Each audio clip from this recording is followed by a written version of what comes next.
Bharat Pakistan match মানেই বাড়তি উত্তেজনা, গ্যালারির চাপা গুঞ্জন আর কোটি সমর্থকদের দৃষ্টি।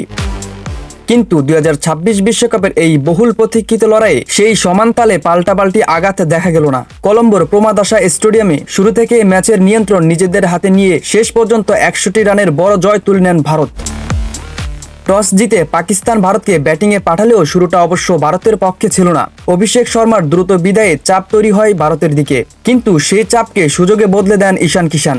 আক্রমণাত্মক ব্যাটিংয়ে পাওয়ার প্লেতেই ম্যাচের মোড় ঘুরিয়ে দেন তিনি। প্রথম 6 ওভারে তার 42 রান ভারত পাকিস্তান টি-20 ইতিহাসের নতুন রেকর্ড। মাত্র 27 বলে 50 ছুঁয়ে শেষ পর্যন্ত 77 রানের ইনিংস খেলেন তিনি। এই দুর্দান্ত ইনিংসের ফলে তিনি ছাড়িয়ে গেছেন কোচ গৌতম গম্ভীর এর 75 রানের কীর্তি।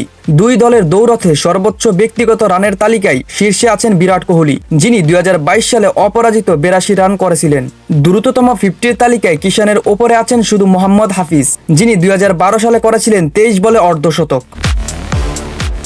ঈশান কিষান ফিরলেও ভারত থেমে থাকেনি। মাঝের দিকে কিছুটা চাপ পড়েছিল দলটির দিকে। তিলক বর্মা ও হার্দিক পান্ডিয়ার দ্রুত বিদায়ের ফলে পাকিস্তান সামান্য আশার আলো দেখতে থাকে।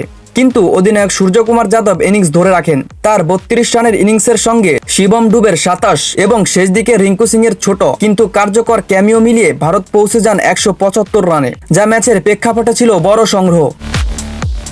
রান তাড়া করতে নেমে শুরুতেই ধাক্কা খায় পাকিস্তান। ইনিংসের তৃতীয় বলেই উইকেট হারিয়ে চাপে পড়ে তারা। পাওয়ার প্লের মধ্যেই 4 টপ অর্ডার ব্যাটার ফিরলে ম্যাচের নিয়ন্ত্রণ পুরোপুরি ভারতের দিকে চলে যায়।